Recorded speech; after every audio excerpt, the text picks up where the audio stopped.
अस्सलाम वालेकुम my YouTube family. उम्मीद करती हूँ आप खैरियत से होंगे। ज़ोया इंग्लिश व्लॉगिंग में खुशामदीद है। फ्रेंड्स, काइंडली अगर अभी तक आपने मेरे चैनल को सब्सक्राइब नहीं किया तो चैनल को सब्सक्राइब भी कर दें। आज का जो हमारा टॉपिक है फ्रेंड्स, बहुत ही इंटरेस्टिंग है। आज मैं कुछ उर्दू के फ़िक्रात को इंग्लिश में ट्रांसलेट करूँगी, तो आपने वीडियो में मेरा साथ देना है। तो चलें स्टार्ट करते हैं।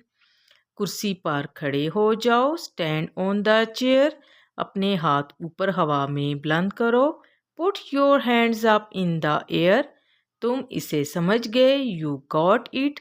मेरे बाद दोहराओ, रिपीट आफ्टर मी। फॉर्म पुर करें, फिल अप द फॉर्म्स।